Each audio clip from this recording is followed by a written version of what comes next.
안녕하세요. 남스타입니다. 높아진 금리에 부동산 시장이 얼어붙으면서 정부에서 다시 규제를 하나씩 풀고 있죠.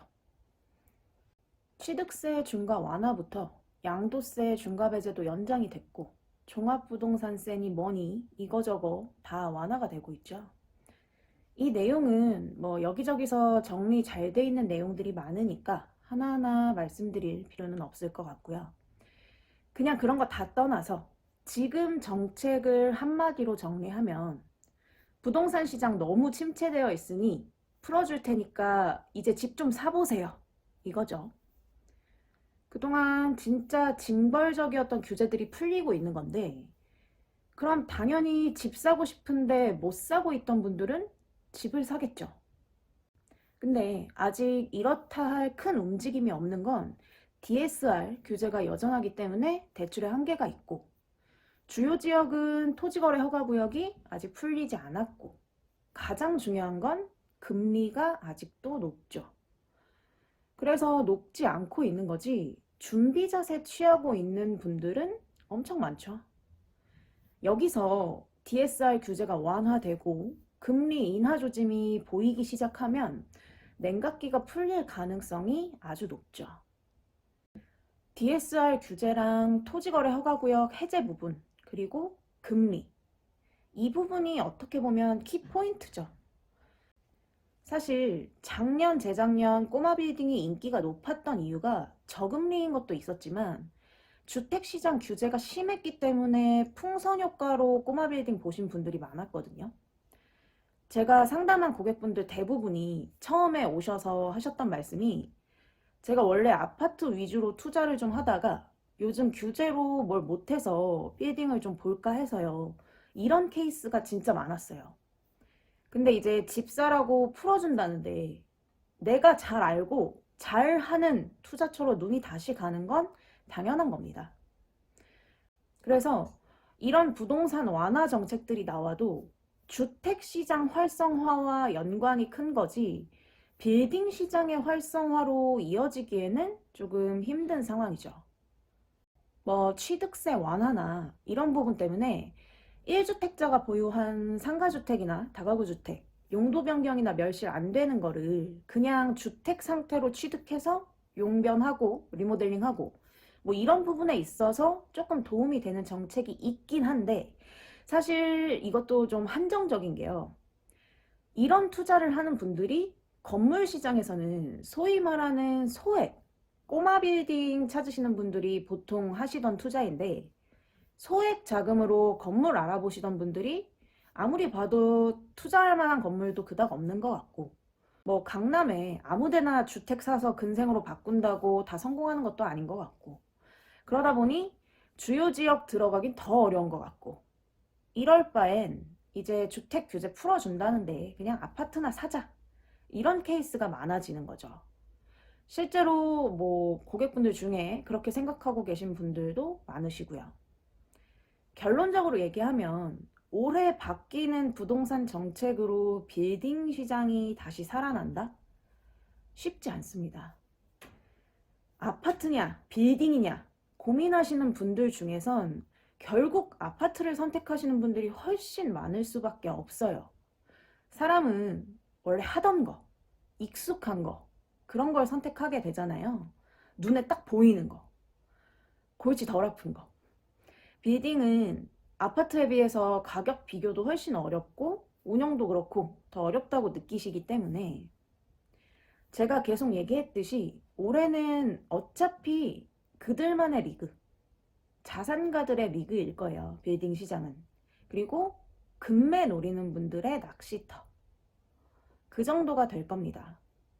이제는 아파트 살까 빌딩 살까를 고민하고 하나를 선택해야 하는 분들의 시장이 아닌 빌딩이 자산 포트폴리오 중 하나인 그런 분들의 시장으로 다시 돌아온 거죠. 그 돈 은행에 넣어놓으면 이자가 더 잘 나오는데 이 수익률에 이 가격으로 지금 강남 건물을 왜 사? 요즘 서울 빌딩값 올라도 너무 올랐다.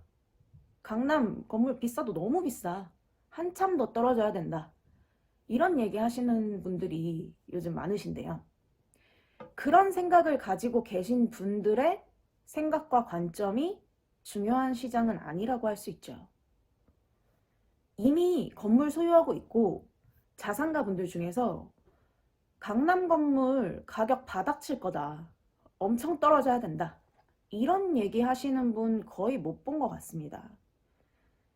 집 없고 건물 없는 사람들이 떨어져야 된다, 떨어질 거다 얘기하는 경우가 많죠. 집 가지고 있는 사람 중에 집값 떨어지길 바라는 사람이 있나요? 똑같은 겁니다. 오히려 진짜 매입하려는 분들은 그런 얘기보다는 지금 가격 인정할 건 하고 내 기준 세워놓고 이 정도 금액이면 금매 인정하고 투자 결정한다. 그럼 수익 낼 수 있다. 이런 생각들을 하시고 그 기준을 정확히 하기 위해서 공부를 더 하시더라고요, 보통.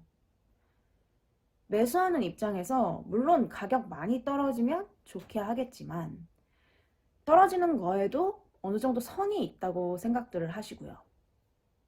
그 기준이 안 잡히는 분들은 지금 같은 시장에선 진입이 좀 어렵겠죠.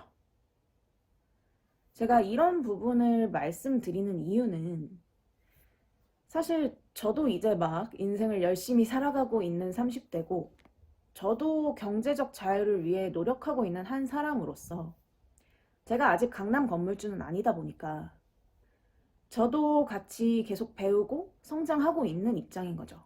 저도 강남 건물주가 되기 위한 준비들을 하고 있는 거고.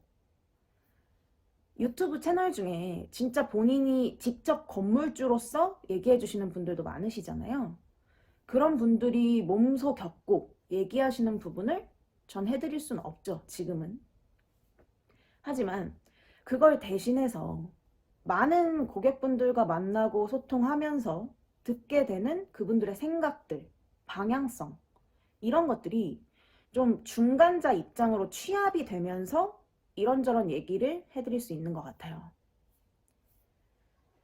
사실 고객분들 보면 나 건물 사려고 이런 얘기 주변에 잘 못 하시더라고요. 돈 냄새 풍기면 바로 팔이 꼬이고 피곤해지잖아요. 그래서 혼자만의 싸움인 분들이 많은데 어디 물어볼 데도 없고 다른 사람들은 어떤가 요즘 얘기 들을 데도 없고 한데 그런 부분을 얘기해줘서 좋다고 해주시는 분들도 많으시고 제 나름에서 할 수 있는 부분들을 해드리고 있다고 봐주시면 될 것 같아요. 올해 상반기 들어서면 금매 물건 많이 나올 거라고 기다리신다고 하는 분들 정말 많이 계신데 지금 아직까지는 그런 금매 물건이 생각만큼 엄청 나오고 있진 않습니다. 좀 더 여유 가지고 기다려 봐야 할 것 같아요. 오히려 매도인분들 입장에서도 장 안 좋은 거 다 알고 계셔서 진짜 급한 분들 아니면 이 시기는 지나가게 버텨보자는 분들도 많고요. 마지노선 가격 정해 놓으시고 그 밑으론 절대 안 돼, 안 팔아. 이런 분들이 아직까지는 좀 많으셔서 가지고 계신 건물 팔고 딴 걸로 넘어가 볼까 하는 생각이신 분들은 진짜 좀 팔릴 가격에 정리를 하시고 다른 기회 잡는 것도 괜찮은 방법일 수 있습니다. 더 좋은 기회를 잡을지도 모르니까요. 대신 호가만 고집해서는 절대 계약이 성사가 안 되는 시장이니까 그런 부분에 대해서 고민을 많이 해보셔야 할 것 같고요. 그래서 올해 빌딩 시장은 여러 가지 부동산 정책 완화에도 불구하고 소수분들의 거래만 좀 이뤄지는 시장이 될 것 같습니다. 뭐 갑자기 금리가 1, 2%로 뚝 떨어지지 않는 이상 거래량은 저조할 것으로 보입니다. 그리고 매수하려는 분들 모두가 다 금매 물건 노리는 시장이 될 겁니다. 그렇기 때문에 준비하고 있는 사람만 기회를 잡을 수 있는 시장이고 현금 여력이 있어야 가능하겠죠. 이제 이런 시장 움직임은 어느 정도 파악들을 하셨을 것 같아요. 그래서 그런지 요즘 연락 주시는 고객분들 보면 저도 이제 슬슬 준비하겠습니다 하시는 분들이 늘어나고 있어요. 현금 준비해뒀고요. 나오면 잡겠습니다. 급하지 않게 내년 정도까지 여유 있게 생각하면서 기회 잡고 싶다. 이런 연락이 조금씩 늘어나는 추세예요. 제가 봤을 때도 올해는 이 방향이 맞습니다. 위기를 기회로. 과거에도 이럴 때 잘 캐치해서 들어가신 분들이 성공하신 케이스가 굉장히 많죠. 역으로 거래량 떨어질 때, 관심도 낮아질 때 사고, 거래량 많아지고 관심도가 높아지면 오히려 관망하거나 정리하시고. 대신 이럴 때일수록 정말 보수적으로 접근하시는 게 좋고요. 그리고 이 금매가 매도인 입장에서만의 금매는 아닌지 정확하게 파악하실 수 있어야 하고요. 그 기준선을 잘 찾으시는 게 가장 중요할 것 같습니다. 좋은 입지, 그리고 좋은 가격에 매입해서 어떻게 운영하고 밸류업 시켜서 얼마 정도의 엑시트가 가능할까? 이런 종합적인 각을 빠르게 판단하고 결단을 내려야 올해 시장에서 원하시는 좋은 낚시를 하실 수 있겠죠. 고금리, 정책, 이런 것들과 상관없이 내가 돈을 벌 수 있는 빌딩이라면 좋은 빌딩인 거고, 그런 투자는 시기를 가릴 필요가 없겠죠. 오늘 영상은 여기까지 하도록 하겠습니다. 남스타였습니다. 감사합니다.